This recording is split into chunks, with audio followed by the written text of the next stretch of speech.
ዶክተር አብይ እኔ ባለቤቴን ማስተዳደር ከብዶኛል። ስለዚህ ውጥንቅጥ በሆነ ነገር ውስጥ አብይ ችግሮች አሉበት። አዎ ምን ላይ ህግና ስርዓት ማስከበር ላይ ጠንከር አላለም። አረፍ አታሸንፈኝም ብዬ ነበር አይደል?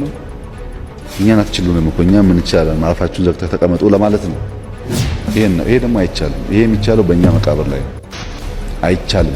ባለ ጊዜ ነው የምትሉ የማጣት ጊዜ ብቻ አይደለም። እግዚአብሔር ያያል፣ ያዋርዳል። እግዚአብሔር ሲያከብርም ያከብራል። ለህዝባችን ይበጃል የምንለውን ለማስቀደም ካልሆነ በስተቀረ በኢትዮጵያ ህልውና ይመጣ ካለ እስክሪብቶ ሳይሆን ክላሽ ተሸክመን ለመዋጋት ዝግጁ መሆናችንን። ሰላም ጤና ይስጥልን ውድ የቃል ሚዲያ ቤተሰቦች እንደምን ቆያችሁ? እግዚአብሔር ሰላም ከሁላችን ጋር ይሁን እያልን ወቅታዊና አዳዲስ መረጃዎችን ይዘን መጥተናል። ቪዲዮውን ከመጀመራችሁ በፊት ላይክ በማድረግ ጀምሩ። እንዲሁም ሀሳብ አስተያየታችሁን የኮሜንት ሴክሽን ላይ ያስቀምጡልን። ቀጥታ ወደ ቪዲዮ እናልፋለን። ሰብስክራይብ ለምንድን ነው የማታደርጉት?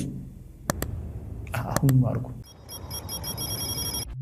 እኛ ካለን ኢትዮጵያን አንድ እናደርጋታለን ብለው ሲዘምሩ የነበሩ ሰዎች፣ ሲታገሉ የነበሩ ሰዎች ስልጣኑን ሲይዙት በኢትዮጵያዊነት ስም ለኢትዮጵያ ነው የምንኖረው እያሉ ሲደልቡና ሲያምሩ ጺም አቆራረጣቸው ሲያምርታል። ይሄ የግል ማንነት የመላሸቅ የመዳከር ነው። ነፃ ሊያወጡን የታገሉ ሰዎች ቦታውን ሲይዙ መርሃቸው የት ነው የሚገባው? አክሬዚያ ይሄ ማለት ነው። the political leaders አክሬዚያ መላሸቅ። ትላንትና ስለኛ እንደሚሞቱ ደማቸው እንደሚፈስ ይነግሩናል። ስልጣኑን ሲይዙት ግን በየቦታው ሶማሌ፣ ወለጋ፣ ትግራይ፣ አማራ ደም ሲፈስ አስፋልት እየገነባ የሚኖር ፖለቲካ አመራር ይሄ አክሬዚያ። ለህዝቡ ታስር ያለው የሚሉ አክቲቪስቶች አንድ መኪና ሲሰጣቸው ያንተን መገደል ምን አለበት ለሀገር ሲባል ይሉሃል። ይሄ አክሬዚያ ነው። ዶክተር አብይ እኔ ባለቤቴን ማስተዳደር ከብዶኛል። ስለዚህ ውጥንቅጥ በሆነ ነገር ውስጥ አብይ ችግሮች አሉበት። አዎ ምን ላይ ህግና ስርዓት ማስከበር ላይ ጠንከር አላለም። ለምን የሆኑ ተግዳሮቶች አሉት። እሱ ላይ ጠንከር አላለም። ተግዳሮቶች አሉት። አንድን ሰው ሄዶ ቢይዝ የሚያመልኩት ሰዎች ቤተክርስቲያን ብታቃጥሉ ምንም አይሉ፣ መስጊድ ብትነኩ ምንም አይሉ። እሱም ብትነኩት ግን ሰዎችን ይጎዳሉ። ሰላማዊ ህዝብ መከላከያ በደንብ መደራጀት አለበት። የኦሮሚያ ፖሊስ የህዝብ ፖሊስ ነው። ነገር ግን ከማከሉ አብረው የሚሰሩ አብረው ሰልፍ የሚነሱ ሰዎች በአይኔ አይቻሉ። የቡራዩ ጸብ ላይ ሊጀመር ሲል ማታ ላይ በአይኔ አይቻሉ። ከመስሪያ ቤት ሰራተኞች ጋር ስንመጣ ገጀራና ባንጋ ከያዙ ሰዎች ጋር ቆመው አንዱን የአዲስ የጋሞ ልጅ ሰብረው ወደ መኪና ላይ ሲወረውሩት በአይኔ በብረቱ አይቻሉ። ሰብረው እግሩን። ከዛ ነው ማታ የቀጠለው። ስለዚህ እነዚህ መጥራት አለባቸው። የፖሊስ መዋቅሩ መጥራት አለበት። አሁን የክልል ፖሊስ የሚባል የክልል ልዩ ኃይል ለውጊያ ነው እንደሚዘጋጀው የሆነ ምናምን ፖሊስ ብለህ ኢትዮጵያዊ ፖሊስ ማድረግ ነው። አብይም በዚህ አጋጣሚ የምነግረው ይሄንን ነው ስለሚሰማ ዶክተር አብይ ነው። አብይም በዚህ አጋጣሚ የምነግረው ይሄንን ነው ስለሚሰማ ዶክተር አብይ አንተን እንዴት እንመን የሚለውን የመለስኩት ይመስለኛል። የቻላችሁትን ያልመኑኝ። ምክንያቱም እኔ የካድኩ ቀን ብያቸዋለሁ። ከፈጣሪ በላይ የለም። ቀድሻለሁ። በኪዳነ ምሕረት ቤተክርስቲያን ውስጥ የተለያየ እምነት ተከታዮች አላችሁ። ሁላችሁንም አከብራለሁ። ሁሉንም እንትላለሁ። በእምነቴ መሰረት ግን ኢትዮጵያዊነትን የካድኩ ቀን ላቆም ይችላል። ዝም ልል ይችላል። አፌን ልዘጋ ይችላል። ላልናገር ይችላል። ኢትዮጵያዊነትን የካድኩ ቀን ግን የኢትዮጵያ አምላክ ካለ ያንሳይ ነው ምለው። ኢትዮጵያዊነት የሚለውን ዋና ምላቸው ነገሮች የካድኩ ቀን ያንሳይ ነው ምለውና ከዛ ውጭ ምንም ቃል ልገባ አልችልም። ለህዝባችን ይበጃል የምንለውን ለማስቀደም ካልሆነ በስተቀረ በኢትዮጵያ ህልውና ይመጣ ካለ እስክሪብቶ ሳይሆን ክላሽ ተሸክመን ለመዋጋት ዝግጁ መሆናችንን የኢትዮጵያ ህዝብ እንዲገነዘብ እፈልጋለሁ።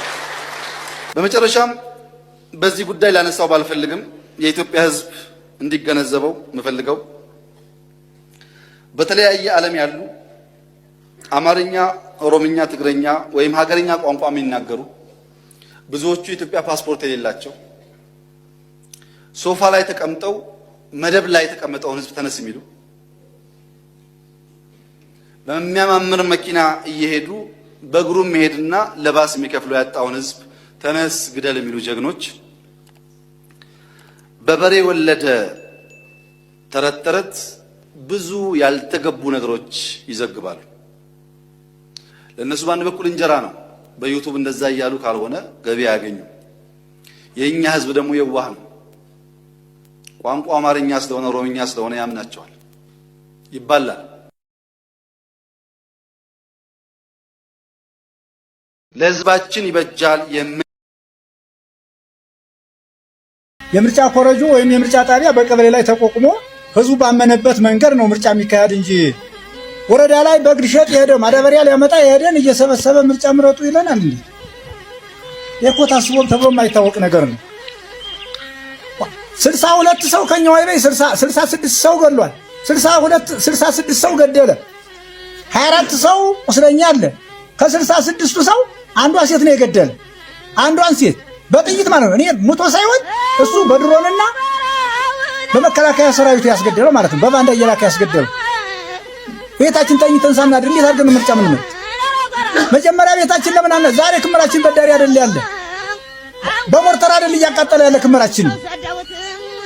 እንዴት ያለ መንግስቱ ነው? መንግስት እንደው እንደዚህ ስለያፍርም እንዴ?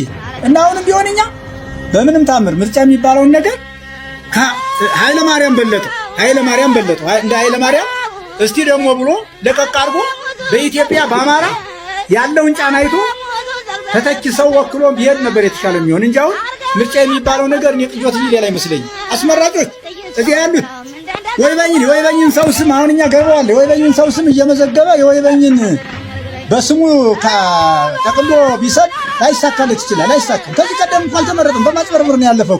በባለፈው ባሳለፍነው ምርጫም እኮ በማጭበርበር ነው አስመራጮች ያሳለፉት እንጂ 100% ድምፅ አግኝቶ አይደለም ያለፈ። ካሁን ቀደም በነበረው ምርጫ እንኳን አሁን ማለት ነው። እንዴት ነው ምርጫ አሁን የምንሰጥ?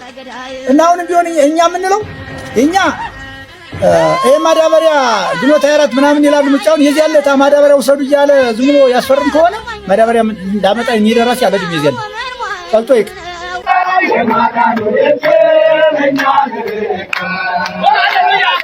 ይሁን ደስ ይላል። የምርጫ ቅስቀሳው በጣም ነው ደስ የሚለው። እኔ ግን በጣም የምወቅሰው አንተ ኦርቶዶክሳዊ ፈዛዛውን ኦርቶዶክሳዊ አንተን ነው የምወቅሰው። እነሱ ፖለቲካና ሃይማኖት አይገናኝም ብሎ አንተን ከሜዳ ውጪ ከጨዋታው ውጪ አድርገው ይኸውና በቸርች ደረጃ ቅስቀሳ ምርጫ ቅስቀሳ ላይ ናቸው። አንተስ ምን እያልክ ነው? ፖለቲካና ሃይማኖት አይገናኝም እያልክ አንተ ፈዘህ ቆመሃል አይደለ? ሜዳውና ፈረሱን በቁጥጥራቸው ስር አድርገው አንተ ስትገደል ስትታረድ መታረድህን እንኳን ታርዳል ስትገደል እየተገደልክ ነው ብሎ ያለ ሰው የሌለ መሆኑን ያየህ ነው። እነዚህ ጄኖሳይደሮች ናቸው። እነዚህ ናቸው የሚያስገድሉ የሚያሳርዱ። አንተ እነዚህ ናቸው። ምርጫው ተሳካም አልተሳካም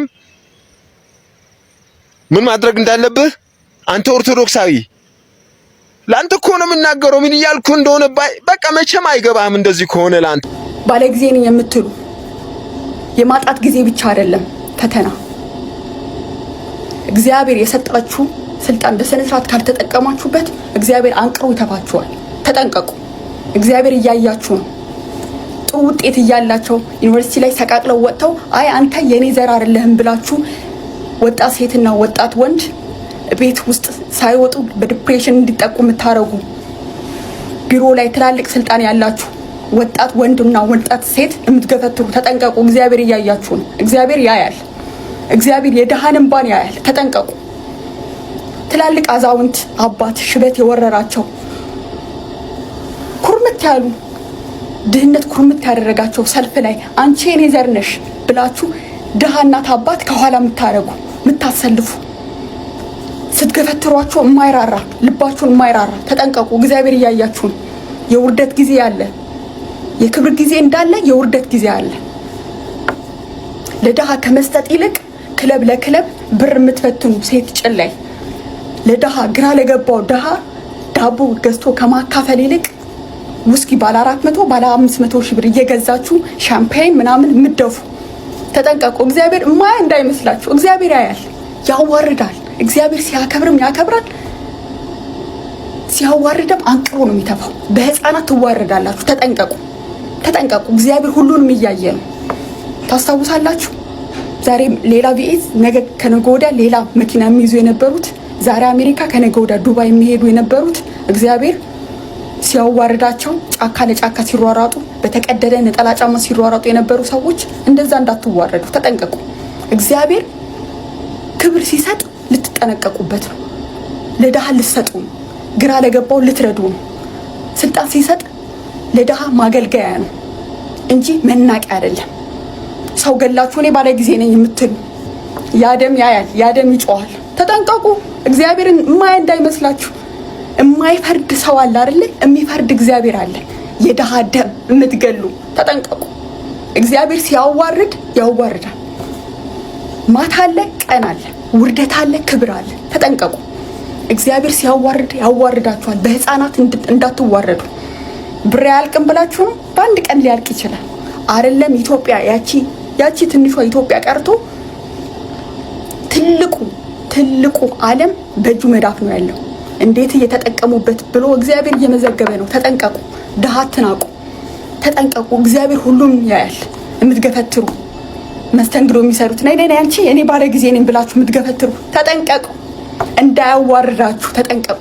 ስልጣናችሁ በስነ ስርዓት ካልተጠቀማችሁበት አንቅሮ ተባችኋል። ተጠንቀቁ። ቴንክ ዩ። ጠቅላይ ሚኒስትር አብይ አህመድ የኢትዮጵያ ህዝብን በድጋሚ ለማይ ሲሉ ወርፏል።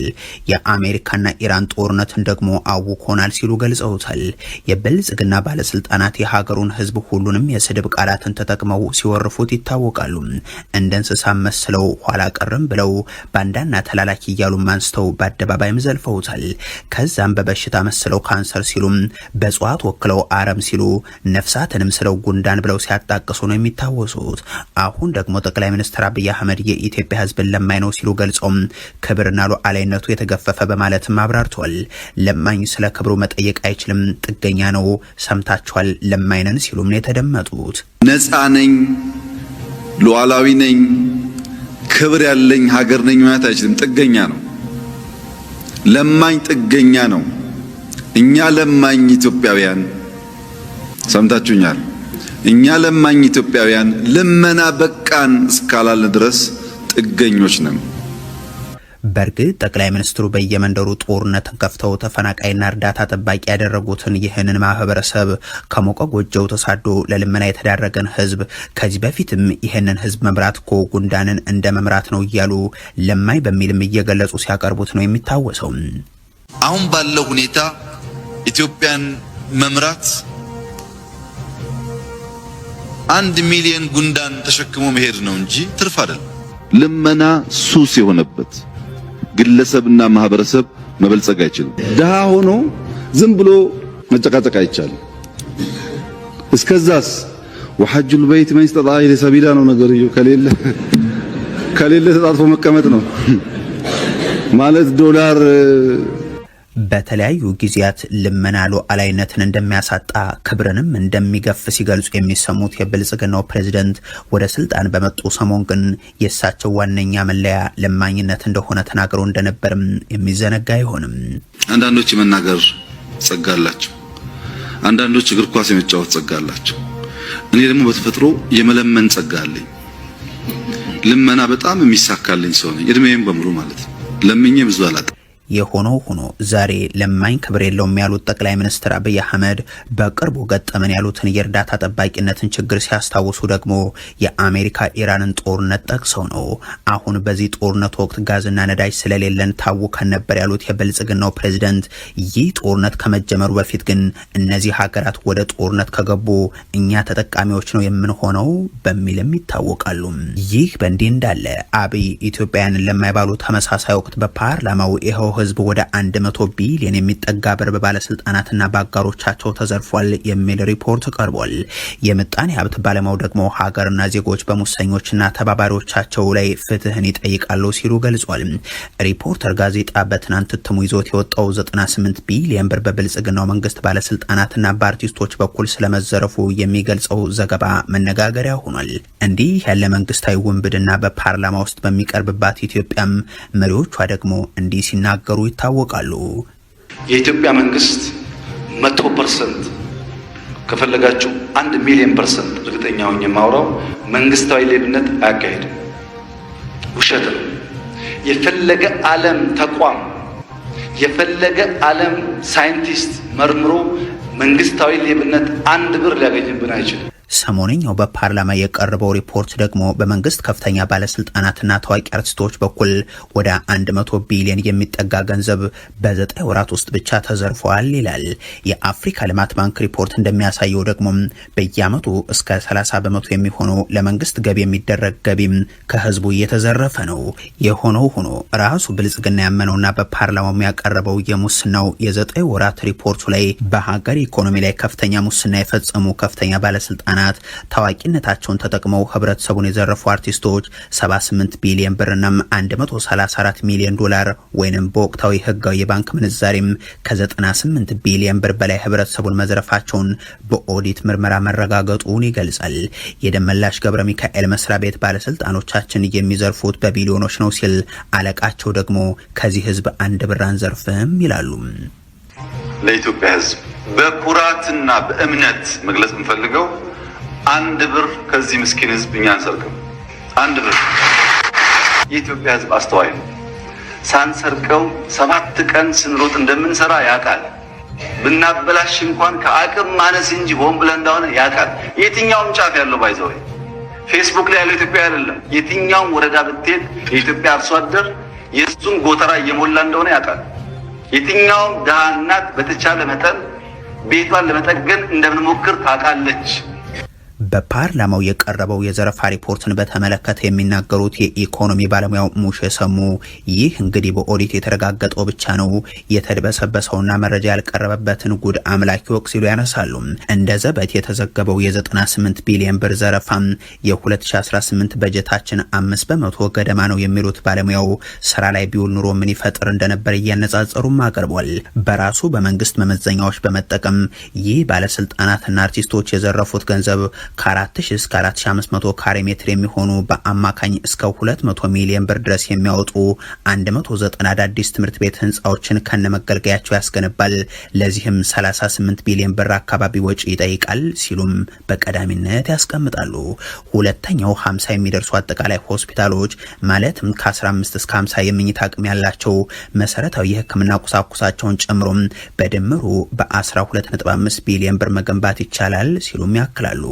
አስከትለውም በምርትና ግብይት አይነታቸው ቢለያዩም ከ400 በላይ የሚሆኑ ፋብሪካዎች በማሳያነት በመቶዎች የሚቆጠሩ ትናንሽ የልብስ ፋብሪካዎችና ጥቂት ትላልቅ የቴክኖሎጂ ኢንዱስትሪዎች ወይንም 3 ኢንዱስትሪ ፓርኮች በ15 ቢሊዮን ብር ገደማ በድምሩ በ45 ቢሊዮን ብር መገንባት እንደሚቻልም ያብራራሉ።